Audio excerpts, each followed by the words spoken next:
Halo semua. Apa kabar untuk hari ini? Semoga harimu selalu menyenangkan ya bro. Selamat datang di channel YouTube saya. Tolong dibantu subscribe, like dan share ya, supaya saya terus semangat bikin kontennya. Wakakakak. Solen 3 chapter 357 chapter 357 Cahaya emas kecil. Mata Tanggulin sekarang bersinar emas cemerlang saat esensi darahnya terus melonjak ke surga. Itu berkembang pesat di sepanjang jalur Dragon Shocks the Heaven, melewati tanda 50% dan mencapai 60%, lalu 70%. Setelah esensi darahnya melewati 80% jalur, kemacetan muncul. Tanggulin merasa seolah-olah seluruh dirinya bekerja untuk menghentikan esensi darahnya agar tidak berkembang lebih jauh. Pusaran energi yang mengamuk di dalam tubuhnya dengan cepat meluas, tetapi berusaha sekuat tenaga, itu tidak bisa menembus penghalang di dalam dirinya. Saat perutnya membengkak, seluruh tubuh Tanggulin berubah menjadi emas. Dia tiba-tiba merasa sulit bernapas, seolah-olah udara semakin tipis. Rasa sakit menyiksanya, tetapi dia tidak bisa berhenti sekarang. Dia hanya bisa membiarkan esensi darahnya terus berkumpul dan mengompres di perutnya. Semua esensi darah di tubuhnya bergerak dengan kekuatan jiwanya untuk berkumpul di satu tempat itu. Terlepas dari seberapa kuat tubuhnya dan meridiannya, dia merasa seolah-olah dia akan meledak. Tidak baik, energi saya menyimpang. Tanggulin tahu dia telah bertindak terlalu impulsif. Esensi darahnya saat ini terlalu liar baginya untuk berlatih Dragon Shocks the Heavens. Tindakannya jauh dari kemajuan langkah demi langkah. Dia maju dengan pesat, meski positif, itu juga menyebabkan krisis saat ini. Beberapa hari yang lalu, dia mengunjungi Zuoxi untuk mencari petunjuk. Zuoxi telah memberitahu Tanggulin bahwa dia akan membantunya naik ke tingkat berikutnya begitu dia bisa mengisi 60% jalur sirkulasi. Namun dia telah bergegas melewati 80% dari jalur tersebut. Dia belum belajar apa yang harus dilakukan dari sini dan sekarang menghadapi masalah yang fatal. Jika energinya benar-benar menyimpang, dia benar-benar akan meledak. Menipu. Sebuah suara tiba-tiba bergema di benaknya. Membalikkan aliran esensi darah Anda memang cara untuk memperbaiki viscera dan meridian Anda, tapi Anda terlalu terburu-buru. Anda sama sekali tidak siap untuk menerobos. Alihkan sebagian energi ke jiwa roh Anda. Itu adalah suara Tang Tua. Sekali lagi, dia muncul pada saat kritis untuk menyelamatkan Tanggulin. Jiwa roh. Tepat sekali. Saya memiliki Gold Light. Atas permintaannya, Gold Light meluncur keluar dari tubuh Tanggulin dan melingkari tubuhnya. Gold Light dengan lembut menyerap sebagian dari esensi darah Tanggulin, benang emas tipis meninggalkannya dan memasuki ular. Tubuh Tanggulin dengan cepat kembali normal, dan dia tidak lagi dalam bahaya penyimpangan kultivasi. Jika esensi darahnya yang mengamuk telah menembus meridiannya dan terus menyerang organ dalam, hidupnya akan berada dalam bahaya. Sekarang, bagaimanapun, esensi darahnya berangsur-angsur menjadi tenang sampai dia bisa sekali lagi mengontrol alirannya dan mengarahkannya ke seluruh tubuhnya. Kehangatan menyapu dirinya, menenangkan rasa sakitnya saat semuanya kembali normal. Jangan terlalu sabar lain kali, kata Old Tang tegas. Luangkan waktu Anda dan perlahan-lahan tingkatkan tubuh Anda. Itu adalah harta yang luar biasa, harta yang harus Anda pelihara dengan maju selangkah demi selangkah. Hanya dengan maju dengan kecepatan tetap barulah kamu bisa bertahan. Dengan menghindari bahaya, Tanggulin memasuki kondisi meditasi yang mendalam. Matahari terbit dari ufuk ketika dia bangun, dan tubuhnya lembab embun. Dia menyadari bahwa indranya lebih tajam dari sebelumnya. Kekuatan kehidupan dari tumbuhan di sekitar hutan tampaknya berlama-lama di sekitarnya, dan dia bisa mendengar suara tumbuhan lebih jelas dari sebelumnya. Segera setelah itu, dia merasakan kehadiran seseorang di dekatnya. Dia bahkan bisa membedakan napas mereka yang stabil. Dia berpaling ke orang itu. Tak jauh dari Tanggulin, masih mengenakan seragam sekolahnya, Gu Yue duduk di pangkal pohon. Kakinya mengarah ke samping, matanya tertutup, dan bulu matanya yang panjang basah karena embun. Cahaya pagi yang lembut menyapu dirinya, memandikannya dengan pancaran yang menakjubkan. Meskipun dia tidak pernah menganggapnya sangat cantik di masa lalu, pada saat ini, pemandangan Gu Yue merebut hati Tanggulin. Dia menatapnya dengan linglung, membakar pemandangan ini ke dalam pikirannya. Kemudian suara Gu Yue membuatnya tersadar dari lamunannya. Kamu sudah bangun, aku mengerti, katanya. Dia perlahan membuka matanya, menatapnya dengan senyum hangat saat dia meregangkan tubuhnya. Kenapa kamu tidur di sini? Tanggulin bertanya. Kamu tidak kembali ke asrama tidak peduli seberapa larutnya, jadi aku datang ke sini mencarimu. Ketika saya melihat bahwa Anda sedang dalam meditasi, saya tidak ingin mengganggu Anda, jadi saya pergi tidur. Dia berbicara seolah-olah ini hal yang wajar untuk dilakukan. Tanggulin menghampirinya dan mengacak-acak rambutnya.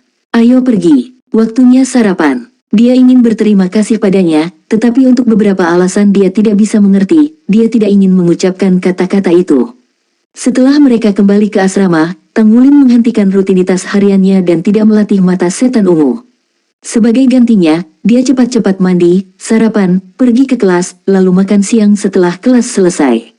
Setelah makan siang, Gu Yue berangkat ke pagoda jiwa sementara yang lain berlatih profesi mereka. Itu adalah hari yang normal dan sibuk bagi mereka. Saat malam tiba, Gu Yue kembali, dan dia membawa kabar baik bersamanya. Pagoda jiwa telah memberi mereka kuota kedua. Wow, pagoda jiwa sangat murah hati. Xie berseri-seri sambil mengacungkan jempol. Wajahnya yang memar hampir sembuh total. Dengan kondisi Yuanen Yehui yang terpenuhi, mereka sekarang dapat menganggapnya sebagai rekan dalam serangan menara dan menjadi lebih percaya diri karenanya. Kalau begitu aku akan memberitahunya, kata Tanggulin. Besok adalah hari libur kita, jadi jam berapa kalian mau pergi? Gu Yue berpikir sejenak sebelum menjawab. Pergi terlalu pagi itu buruk, jadi bagaimana kalau setelah sarapan? Kedengarannya bagus untukku, jawab Tanggulin. Su Xiaoyan diam-diam mengepalkan tinjunya, matanya bersinar karena tekad. Teman-temannya jarang sekali mengucapkan kata-kata penyemangat padanya. Sebaliknya, mereka mendorongnya dengan tindakan mereka. Dia mengerti bahwa dia adalah anggota terlemah dari tim mereka, yang kemungkinan besar akan dikeluarkan. Sementara Xie mungkin tidak sekuat Gu Yue atau Tanggulin, dia masih memiliki jiwa bela diri kembar dan bisa bertahan dalam pertempuran. Su Xiaoyan dan staf Starwell-nya, bagaimanapun, hanya berguna pada malam hari. Saya harus melakukan ini apapun yang terjadi. Saya tidak bisa menyeret teman-teman saya ke bawah. Awan memenuhi langit keesokan paginya, bayangan mereka mewarnai kota dengan warna-warna suram. Meski begitu, asrama mahasiswa yang bekerja tetap hidup seperti biasanya. Semua orang berkumpul bersama setelah sarapan. Su Lizhi yang montok langsung menarik perhatian Yue Zhenyu dan Yuanen Yehui. 2 kali lebih lebar dari orang biasa, dia terlalu besar untuk diabaikan.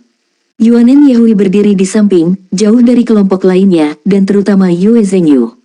Di sisi lain, Yue Zhenyu berdiri di samping Tanggulin, berbisik ke telinganya.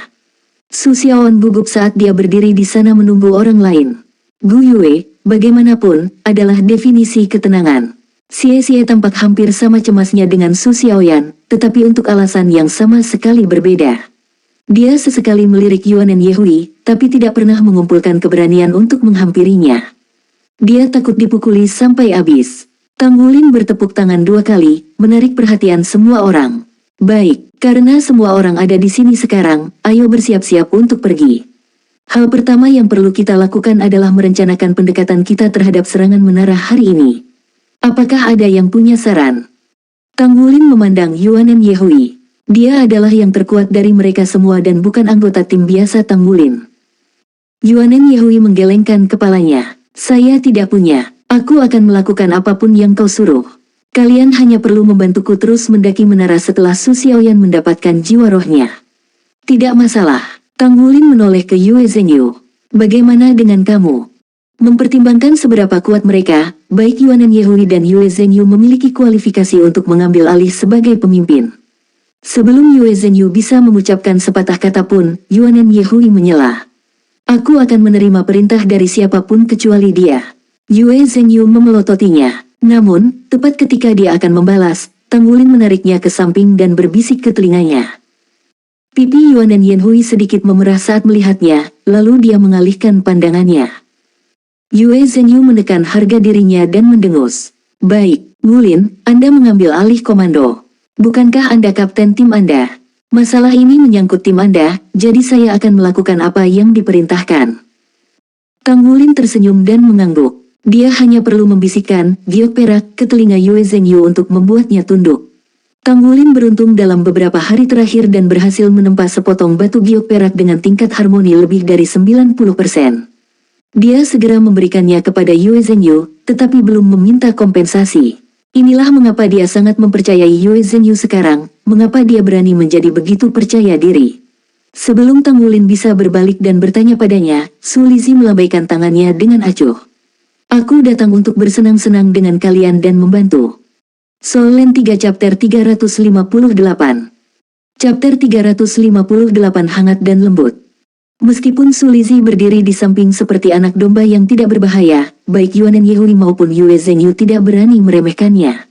Alasannya sederhana, lencana di ikat pinggangnya yang bertuliskan Slack Academy berwarna merah. Mereka berdua memahami pentingnya warna itu. Itu adalah tanda dari siswa pelataran inti. Dia adalah salah satu jenius yang berdiri di puncak benua, ditakdirkan untuk menjadi Master Armor pertempuran. Tang Wulin tidak mempertanyakan salah satu dari ketiga temannya, hanya mengangguk pada mereka. Baik, aku akan memimpin tim. Xie adalah satu-satunya tipe ketangkasan kami. Kami memiliki 3 tipe penyerangan, Yuan Yehui, Yue Zhengyu, dan aku. Yuan Yehui akan ditempatkan di tengah, dan Yue Zhengyu dan aku akan mendukungnya di sisinya. Gu Yue akan mendukungku dengan kontrol dan serangan jarak jauh. Last but not least, Xiaoyan akan menjadi pendukung tembakan garis belakang kami. Semua orang mengangguk, tidak ada percikan perbedaan pendapat. Karena mereka adalah tim beranggotakan 7 orang yang disatukan pada menit terakhir, mereka harus mengandalkan kekuatan kasar untuk memanjat menara. Untungnya bagi mereka, Yuan Yehui ada di tim mereka. Kekuatan serangannya sebanding dengan beberapa master jiwa di level ring yang sama. Selain itu, Yue Zhengyu dan Tang Wulin juga ikut. Meskipun Tang Wulin bukan tandingan mereka dalam kekuatan keseluruhan, dia bisa berdiri sederajat dalam hal kekuatan ledakan. Selain itu, dia juga bertanggung jawab untuk memimpin tim dan mengendalikan medan perang. Dia mempertimbangkan anggota timnya yang lain. Gu Yue adalah es tersembunyi mereka. Diberikan cukup waktu untuk mengisi daya, dia bisa melepaskan serangan elemental menggelegar dari jauh. Sebaliknya, Su Xiaoyan mahir dalam menciptakan dan memanfaatkan celah, keterampilan yang dia asah dari sifat jiwa bela dirinya. Sebagai tipe agility, Xie juga tidak bisa dianggap enteng. Lalu ada Su Lizzie sebagai pendukung mereka. Di bawah pengaruh jiwa bela diri tipe makanannya, kekuatan pertempuran Tang Wulin meningkat 30%. Untuk saat ini, dia hanya tahu tentang roti babi pemulihan Su Lizzie, sisa persenjataannya masih menjadi misteri. Bagaimanapun, kombinasi kekuatan mereka membentuk tim 7 orang yang luar biasa. Ayo pergi. Ketujuh rekan satu tim berangkat ke gerbang kampus. Sebelum Tang Wulin dapat memanggil taksi, sebuah van bisnis mewah berhenti. Pintu ke sisi pengemudi terbuka, kepala pelayan Yue Zhengyu melangkah keluar untuk membuka sisi penumpang bagi mereka. Mengacungkan jempol ke Yue Zhengyu, Tang Wulin menoleh untuk menghadapi rekan satu timnya yang lain. Masuklah. Yue Zhengyu duduk di depan dan sisanya beringsut ke 6 kursi di belakangnya. Biasanya, 6 kursi sudah lebih dari cukup ruang untuk dikendarai dengan nyaman, tetapi kekenyalan Su Lizzie menempati 1,5 kursi. Tang Wulin duduk di baris tengah, bersarang di antara Su Lizzie dan Gu Yue. Yuan Yehui dan Su Xiaoyan mengapit Xie di barisan belakang. Itu memaksanya duduk bahu-membahu dengan Yuan Yehui. Jantungnya berdegup kencang di dadanya, pikirannya tidak bisa melupakan adegan terlarang yang telah dia saksikan. Jika Anda memiliki pikiran yang tidak senonoh, saya akan membunuh Anda, bisik Yuan Yehui. Menggigil di punggungnya dan dia buru-buru berkata, tidak mungkin aku berpikir seperti itu. Suaranya keluar lebih keras dari yang diharapkan, dan 3 orang yang duduk di baris tengah memberinya tatapan ingin tahu, Su Xiaoyan melakukan hal yang sama. Selain Su Lizzie, yang tidak mengetahui latar belakang cerita, yang lainnya memahami situasinya. Semua mata tertuju padanya, Yuan Yehui segera memerah. Dia masih mengenakan seragam pria, keterampilan tata riasnya yang hebat menutupi rona wajahnya. Xie pucat, 2 jari mencubit pahanya, memutar daging 180 derajat. Dia menutup mulutnya sendiri untuk mencegah dirinya berteriak kesakitan. Semua orang mengawasinya dengan senyum tak berdaya, tidak ada satu orang pun yang berbicara membela dirinya. Sebenarnya, dia bukan satu-satunya yang malu. Tang Wulin menemukan dirinya dalam situasi yang sama canggung. Su Lizzie terlalu gemuk, ukuran tubuhnya yang berlebihan memaksa Tang Wulin menuju Gu Yue, mendorongnya ke arahnya. Tapi ini tidak cukup untuk mengimbangi massa tubuh Su Lizzie. Gu Yue tidak punya pilihan selain memiringkan tubuhnya dan bersandar ke jendela, tidak ada pilihan selain duduk di paha Tang Wulin. Terkadang ada benturan saat van melaju di jalan, mengguncang orang yang ada di dalamnya. Saat posisi mereka bergerak dengan setiap benjolan, wajah Tang Wulin dan Gu Yue mulai memerah. Kehangatan lembut daging terhadap daging menyalurkan panas ke pipi mereka, kecanggungan memenuhi udara di antara mereka. Tapi tidak ada yang bisa mereka lakukan. Mereka tidak bisa menyesuaikan pengaturan tempat duduk mereka saat Van sedang bergerak. Sebagai upaya terakhir, Tanggulin mencoba mendorong kembali ke Sulizi, tetapi lemaknya menolak untuk mengalah. Tanggulin bisa merasakan detak jantungnya, kekeringan di mulutnya, dan kupu-kupu berterbangan di perutnya. Belum pernah dia merasa seperti ini sebelumnya. Dia baru berusia 13 tahun, di awal masa puber. Dia masih cuek dengan urusan antara cowok dan cewek. Yang bisa dia lakukan hanyalah duduk tegak seperti anak panah, mencoba yang terbaik untuk menghindari kontak mata dengan Gu Yue. Segera mereka meninggalkan pusat kota, melaju cepat menuju markas pagoda roh yang ikonik. Semua sunyi di dalam Van. Xie telah mendapatkan kembali kulitnya yang normal dan duduk seperti anak kecil yang takut akan hukuman yang berat, tangan ditangkupkan erat di lutut dan kepala tertunduk, tidak berani menatap Yuan dan Yehui. Bau masa muda tercium di udara. Setelah 40 menit di jalan raya, mereka akhirnya mencapai pagoda jiwa. Kota Shrek benar-benar luar biasa.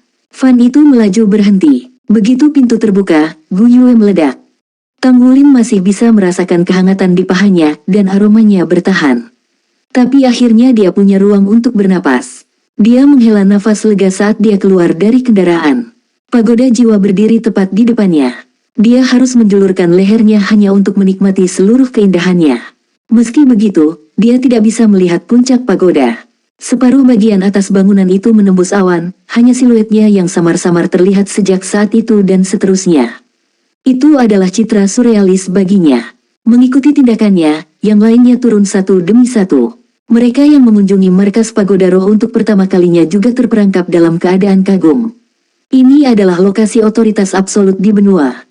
Secara keseluruhan, kota Shrek adalah kota terbesar di benua karena dua alasan utama, Akademi Shrek dan markas besar pagoda roh. Jika dua organisasi besar menggabungkan kekuatan, bahkan federasi hanya bisa gemetar di hadapan mereka. Kota Shrek sangat otonom. Terlepas dari wilayah di sekitar markas pagoda jiwa, seluruh kota sepenuhnya diatur sendiri. Pagoda jiwa, di sisi lain, jauh lebih berpengaruh. Itu memelihara hubungan yang baik dan kooperatif dengan federasi dan akademi Shrek. Dewan Pagoda Roh telah dengan bijak memilih untuk tidak berpolitik dan tidak mengendalikan guru jiwa manapun. 36 anggota membentuk seluruh dewan inti. Tidak hanya itu dijalankan secara berbeda dari cara klan besar dan organisasi lain dioperasikan. Selanjutnya beberapa anggota dewan dikirim oleh federasi.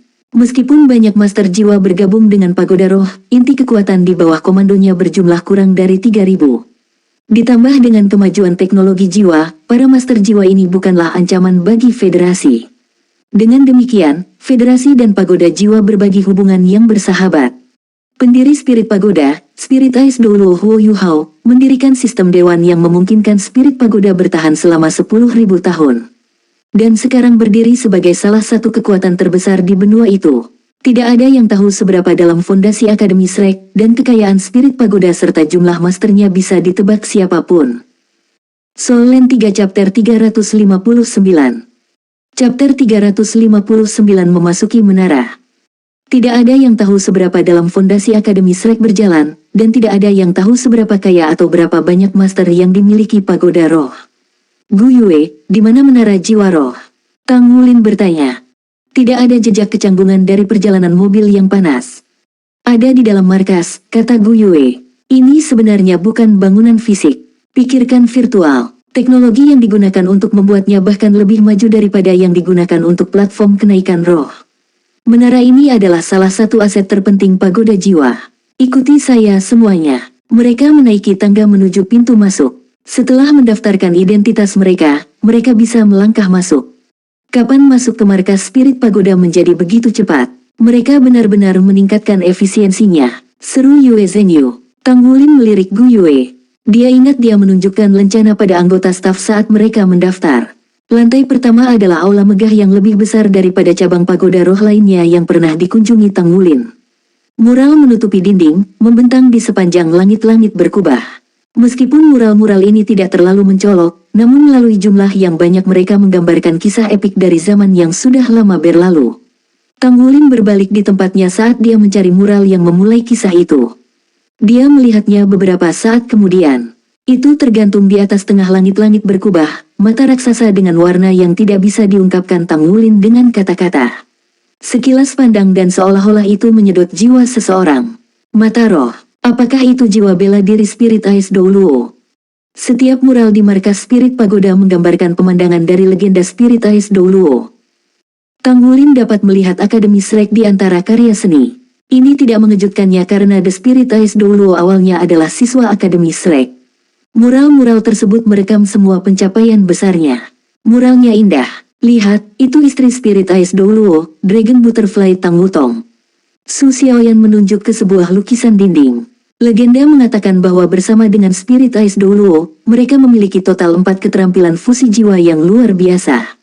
Tang Wulin mengikuti jarinya dan mengambil gambar kupu-kupu biru raksasa, huruf V, emas terpampang di punggungnya. Kata cantik tidak bisa menggambarkan dirinya. Dia adalah seorang dewi. Ayo pergi, kami memiliki bisnis yang harus diurus. Karena Gu Yue akrab dengan Aula, mural tidak terlalu memengaruhinya. Dia memimpin, menuju lebih dalam ke dalam gedung. Bagian Aula ini sangat luas dan kosong. Satu-satunya yang hadir adalah meja resepsionis dan beberapa lift. Gu Yue membawa mereka ke lift merah, menunjukkan lencananya. Pintu terbuka dan dia mengajak semua orang masuk. Lift merah khusus disediakan untuk anggota pagoda jiwa peringkat tinggi. Yue Zhengyu berseru, "Gu Yue, siapa kamu?" Dia meliriknya, lalu menggelengkan kepalanya dalam diam. Lift naik 1 menit penuh sebelum berhenti. Mereka kehilangan napas begitu mereka keluar dari lift. Melalui dinding kaca pagoda, lautan awan membentang sejauh mata memandang. Mereka samar-samar bisa melihat bentuk kota Shrek melalui awan dan kabut yang mengepul lembut. Gu Yue mengambil komunikator jiwanya dari saku dan memutar nomor. Dia melangkah ke samping, berbicara dengan nada berbisik sebentar sebelum bergabung kembali dengan teman-temannya. Di bawah para pemuda itu ada pola putih susu membentang di lantai. Ditambah dengan pemandangan di luar, kesan bahwa mereka sedang melayang tinggi di atas awan tak terhindarkan. Lebih jauh ada pintu geser perak. Setelah mengetuk beberapa kali, Gu Yue menggesernya terbuka dan terus mengawal rekan satu timnya. Di depan mereka berdiri ruangan yang luas dan disatukan dengan sempurna. Duduk di belakang meja adalah seorang wanita jangkung berusia 30-an. Dia memiliki penampilan rapi, rambut merah jatuh lurus ke punggungnya seperti tirai. Wanita itu adalah dekorasi terindah di dalam ruangan itu, kehadirannya hanya membawa kehidupan padanya. Dia tersenyum hangat setelah mengenali identitas para tamunya, berjalan untuk menyambut mereka dan memperlihatkan seragam hitamnya. Selamat datang di Pagoda Jiwa. Saya Guru Gu Yue, Leng Yaosu. Halo, senior, kata semua orang serempak. Guru Gu Yue, ini adalah pertama kalinya Tang Wulin mendengar ini. Dari semua orang di grup, hanya Yue Zhengyu yang tampaknya bereaksi terhadap perkenalan dirinya. Alisnya berkerut seolah dia mencoba mengingat fakta penting. Saya senang bisa mengenal talenta muda dari Akademi Shrek seperti Anda semua, kata Leng Yaosu. Baiklah, kalau begitu jangan menunda lebih jauh. Aku akan mengantarmu ke Menara Jiwa Roh. Dia menuju pintu dengan keanggunan yang lembut, tubuhnya memancarkan pesona yang tak terlupakan dari seorang wanita dewasa. Leng Yaosu, di mana saya pernah mendengar nama itu sebelumnya? Berusaha sekuat tenaga, Yue Zhengyu tidak tahu dengan apa nama itu dikaitkan. Tang Wulin menatap Gu Yue dengan pandangan bertanya, tetapi dia menjawab dengan senyum puas. Baik, tidak mungkin Pagoda Roh tidak akan melihat betapa berbakatnya Gu Yue. Gurunya mungkin orang hebat di sini. Leng Yaosu memimpin ketujuh siswa itu menyusuri koridor. Setiap kali mereka bertemu dengan anggota staf lain, anggota staf akan berhenti dan berdiri di samping dengan hormat, kepala mereka sedikit menunduk saat mereka menyelinap melirik ke arah siswa. Mereka segera tiba di depan lift emas besar. Leng Yaosu menekan tangannya di pintu dan pintu itu segera meluncur terbuka. Para siswa mengikutinya masuk. Liftnya cukup luas untuk menampung belasan orang, belum lagi hanya 8 orang. Interiornya dicat emas berkilau, energi bersenandung di udara. Dengan tersentak, lift itu langsung bergerak. Itu berhenti beberapa detik kemudian, mengantarkan kelompok itu ke aula melingkar dengan diameter beberapa ratus meter dan tinggi 50 meter. Di bagian atas atap ada sebuah segitiga dengan permata yang menjuntai dari titik tengahnya. Itu memancarkan cahaya keemasan samar. Di tengah aula ada platform heksagonal yang tinggi, tangga menuju puncaknya. Itu memberi kesan sebuah altar. Platform itu mencakup setidaknya 100 meter persegi, dan di tengahnya ada pintu emas yang menjulang setinggi 15 meter. Segala macam peralatan berserakan di seluruh ruangan, anggota staf sibuk berkeliling. Kedatangan Leng Yaosu tidak memengaruhi mereka. Hanya mereka yang memperhatikannya berhenti untuk memberi hormat sebelum melanjutkan pekerjaan mereka. Kalian anak-anak bisa pergi sekarang. Aku sudah mengatur segalanya untukmu. Dia menunjuk ke pintu emas besar. Terima kasih guru. Gu Yue tersenyum. Alih-alih memperlakukan gurunya dengan hormat, dia lebih akrab dalam interaksi mereka. Leng Yaosu memancarkan senyum menyayangi. Ini pertama kalinya kamu memasuki menara jiwa roh, jadi jangan ceroboh. Itu tidak sama dengan platform kenaikan roh. Semua yang Anda temui di sana nyata. Perhatikan keselamatan Anda. Saya akan memantau Anda semua dari luar, jadi saat Anda dalam bahaya, saya akan membawa Anda keluar. Terima kasih, senior. Tang Wulin melangkah maju dan mengungkapkan rasa terima kasihnya sebagai kapten tim. Dia memeriksanya sejenak, lalu kehangatan memasuki senyumnya. Menurutku kau adalah Tang Wulin. Saya. Leng Yaosu menghela nafas dan menggelengkan kepalanya. Sangat disayangkan. Saya pasti ingin merekrut Anda jika Anda tidak bergabung dengan Sekte Tang. Baiklah kalau begitu. Kalian pergi sekarang. Kami dapat melanjutkan topik itu setelah Anda selesai. Saya membuka menara jiwa roh. Saat kata-kata itu keluar dari bibirnya, anggota staf di sekitarnya segera mengganti persneling dan memberi hormat kepada Leng Yaosu, sambil berteriak, "Ya, Bu." Mata Yue Zhenyu berbinar. Dia ingat siapa dia sekarang. Tetapi pada saat itu, Tang Wulin memberi perintah untuk masuk ke pintu. Emas memenuhi mata mereka begitu mereka melangkah melewati ambang pintu, sosok mereka menghilang ke dalam cahaya keemasan. Melihat mereka menghilang, Leng Yaosu mengungkapkan sedikit kekecewaan di matanya. Bukankah kita juga seperti ini dulu? Melihat mereka, saya jadi teringat bagaimana kita dulu, gumamnya. Tapi kamu sudah lama melupakan aku. Tidak seperti memasuki platform kenaikan roh, ketujuh siswa itu tidak terkena gelombang pusing. Sebaliknya, semuanya terasa normal, seolah-olah mereka berjalan melalui pintu biasa. Emas memudar dari penglihatan mereka, mata menajam saat mereka mengamati sekeliling mereka. Mereka menemukan diri mereka di aula besar. Pilar tebal menjorok dari lantai bata abu-abu pucat untuk menopang langit-langit. Aula itu sangat besar, lebih dari 1000 meter persegi, kosong terpisah dari mereka. Tempat itu terasa kuno, seperti mereka melakukan perjalanan ke masa lalu. Tidak sedetik setelah mereka selesai memeriksa lingkungan, pintu emas di belakang mereka menghilang. Kemudian di depan mata mereka, pagoda ilusi terbentuk. Tidak sedetik setelah mereka selesai memeriksa sekeliling mereka, pintu emas di belakang mereka menghilang. Kemudian, tepat di depan mata mereka, pagoda ilusi terbentuk, lapisan demi lapisan berputar menjadi keberadaan. Soul Land 3 Chapter 360. Chapter 360 mengisi melalui menara. Segera setelah itu benar-benar terbentuk, pagoda roh ilusi memudar, dan beberapa saat kemudian, aula itu kosong sekali lagi. Berbentuk segi 8, aula itu memiliki diameter paling sedikit 300 meter. Tim 7 Tang Wulin berdiri di tengah aula. 8 pintu, masing-masing setinggi 10 meter dan lebar 5 meter, mengelilingi para siswa, menjulang tinggi di depan mereka. Yuanen, Zhenyu, formasi segitiga. Xie, beradaptasi dengan situasi. Gu Yue, Xiaoyan, Lizzie, tetaplah di tengah. Tang Wulin menggonggong sambil melangkah maju untuk membentuk salah satu titik segitiga. Yuanen Yahui dan Yue Zhenyu segera melakukan apa yang diperintahkan dan dipindahkan ke posisi. Dan 3 cincin jiwa muncul di bawah Sulizi, semuanya berwarna ungu. Tang Wulin yakin bahwa Sulizi hanya memiliki 2 cincin jiwa kuning terakhir kali dia melihatnya. Kejutan memenuhinya saat dia menyadari bahwa jiwa roh Sulizi telah naik. Dia tahu betapa sulitnya bagi seorang master jiwa tipe makanan untuk menaikkan jiwa roh mereka, terutama ketika mereka sudah memiliki 2 cincin jiwa. Aku punya roti babi, gumam Sulizi, dan cincin jiwa pertamanya menyala. Sebuah roti babi muncul di tangannya dan dia melemparkannya ke Tang Wulin, yang menangkapnya dan memakannya 2 kali gigitan. Kehangatan memenuhi Tang Wulin setelah makan roti itu. Esensi darahnya meraung dan pikirannya menajam. Dia dan Sulizi benar-benar pasangan yang serasi.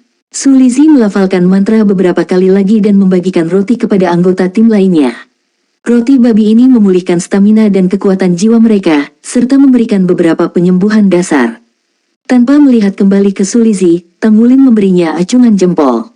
Pada saat itu, suara gemuruh rendah bergema di seluruh aula saat kedelapan pintu perlahan terbuka. Tepat di luar pintu, puluhan mata hijau mengintip dari kegelapan ke arah tim Tang Wulin. Mereka adalah makhluk jiwa tipe serigala, kata Xie Xie. Mereka unggul dalam menyerang dalam kelompok. Tang Wulin dengan tegas bertemu dengan tatapan mata predator.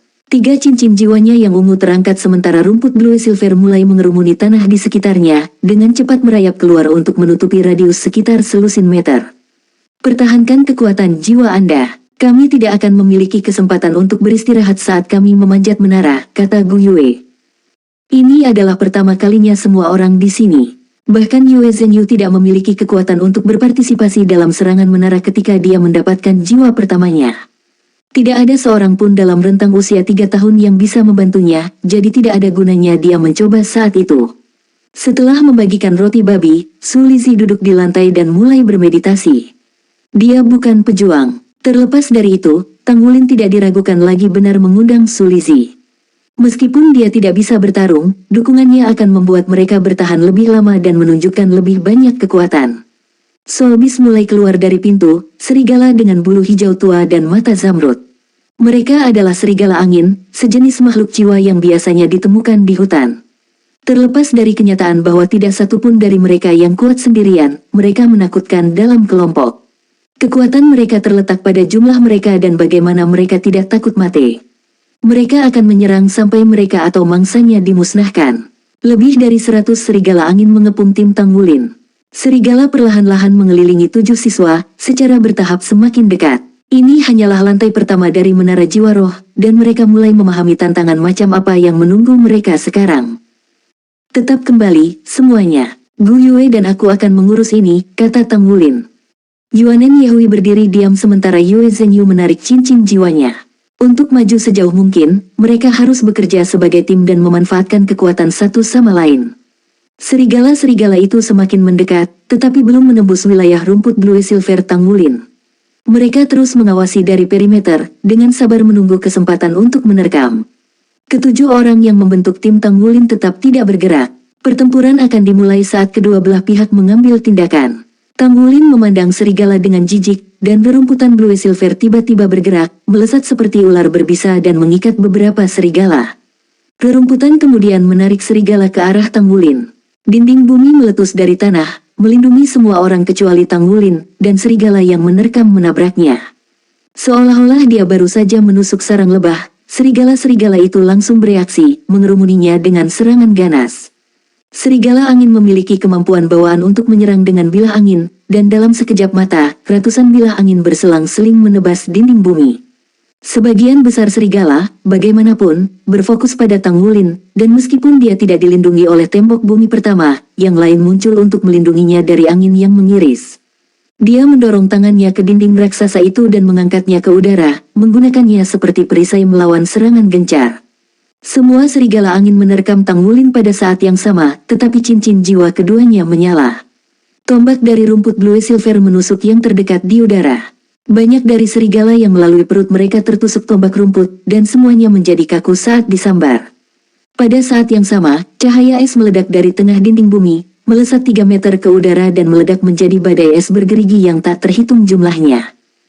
Sebuah baptisan es menghujani serigala angin, setiap es mengarah ke mata mereka. Kematian datang untuk serigala, hujan dari atas dan menusuk dari bawah. Blue Silver Impaling Array milik Tang Wulin menusuk mereka dari tanah dan es Gu Yue menusuk mereka dari langit. Semua orang tahu bahwa makhluk jiwa tipe serigala memiliki tulang sekeras logam, tapi perut mereka selembut tahu. Akibatnya, sebagian besar master jiwa memanfaatkannya. Namun, baik itu makhluk jiwa paling rendah atau penguasa tirani, matanya selalu menjadi titik lemah. Jika es hanya 1 inci dari target, mereka tidak akan merusak tengkorak keras serigala. Namun, mereka menyerang mata dengan sangat akurat. Tombak rumput dengan cepat mundur dan dinding tanah runtuh. Ketika Yue Zhenyu dan Yuanen Yehui melangkah keluar dari reruntuhan, yang mereka lihat hanyalah lautan mayat. Pemandangan itu mengejutkan mereka. Tidak ada satupun serigala yang selamat. Mereka mengerti betapa menakjubkan prestasi seperti itu. Setelah mereka dikurung di tembok bumi, Tang Wulin menunjukkan kemampuan pengendalian kerumunan yang kuat dan menahan semua serigala. Tapi bukan itu yang membuat mereka kagum. Orang yang benar-benar luar biasa adalah Gu Yue, yang dengan mahir mengarahkan ratusan es untuk menembus mata semua serigala. Tidak ada satu serigala pun yang tidak memiliki es yang tumbuh dari rongga mata mereka. Mereka bahkan tidak bisa mulai memahami seberapa besar kekuatan spiritual yang dia miliki. Bahkan Tang Wulin, yang sama akrabnya dengan Gu Yue, menoleh untuk menatapnya dengan heran. Kekuatan spiritualnya pasti berkembang pesat sekali lagi. Tidak mungkin dia bisa mengendalikan setiap es dengan tepat sebaliknya. Tang Wulin mengira bahwa dia dan Xie Xie perlu membersihkan yang tersesat. Tapi Gu Yue membuktikannya salah.